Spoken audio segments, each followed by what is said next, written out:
Ils seront 56 Castésiens à payer de leur vie sur les champs de bataille entre 1914 et 1918.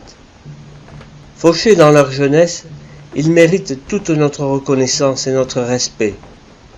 Nous avons pourtant choisi l'un d'entre eux pour vous raconter son sacrifice, puisqu'il aura été la première victime de cette terrible guerre, la plus meurtrière de tous les temps.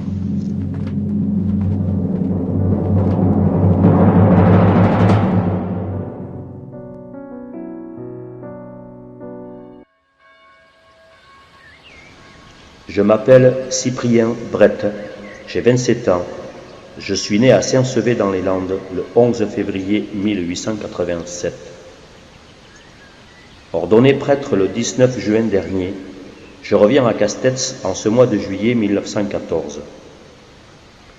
Je suis très heureux de retrouver ma famille et de revenir ici, chez mon oncle, le doyen Louis Loquet, curé de Castets. Je retrouve avec joie cette église dans laquelle j'ai maintes fois prié lorsque vicaire. Je venais seconder mon oncle pendant mes études au séminaire. Qu'il est bon de revenir dans cette petite paroisse que j'aime et qui me le rend bien.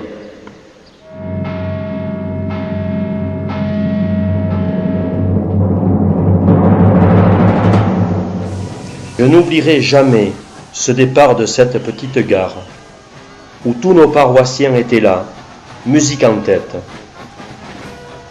Mais qu'il est dur de quitter ce que j'aime sans savoir ce qu'il adviendra de demain.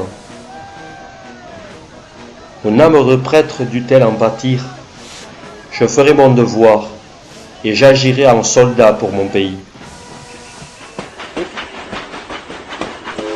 Adieu mon oncle cher, je te laisse à ton sacerdoce et à ta paroisse, en n'ayant de cesse de te remercier pour tout ce que tu as fait pour moi.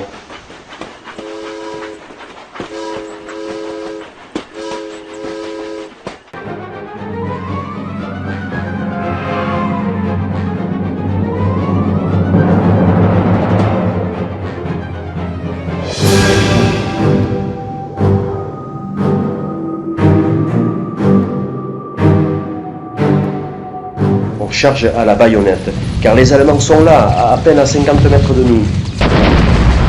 Ils sont en nombre supérieur. Ils sont en nombre de beaucoup supérieur. On voit très bien leur casque à pointe, mais c'est trop tard. Plus vite est fait que de le dire, ils ont fait feu. On ne sait plus d'où viennent les balles. Beaucoup de mes camarades tombent.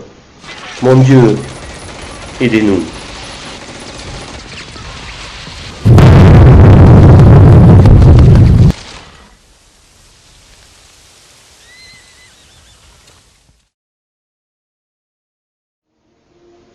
Je me souviens d'un sergent, fort, à la figure entièrement rasée, aux grands yeux noirs.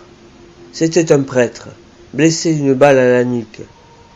Malheureusement, il est mort quelques jours plus tard, dans des accès de délire et d'agitation extrême. C'est ainsi qu'il s'éteignit ce vendredi 4 septembre, aux alentours de midi.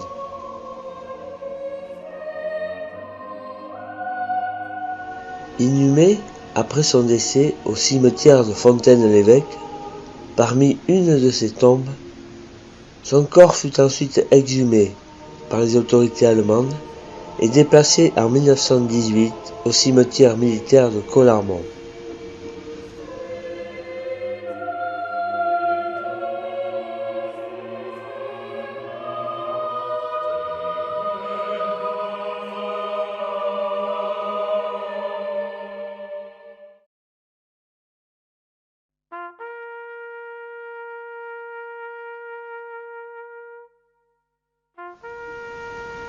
Pour connaître encore une dernière exhumation quand, en 1920, une nouvelle autorité civile-militaire déplacera son corps au carré militaire de Helleu, à l'Aube, endroit où il fut mortellement blessé.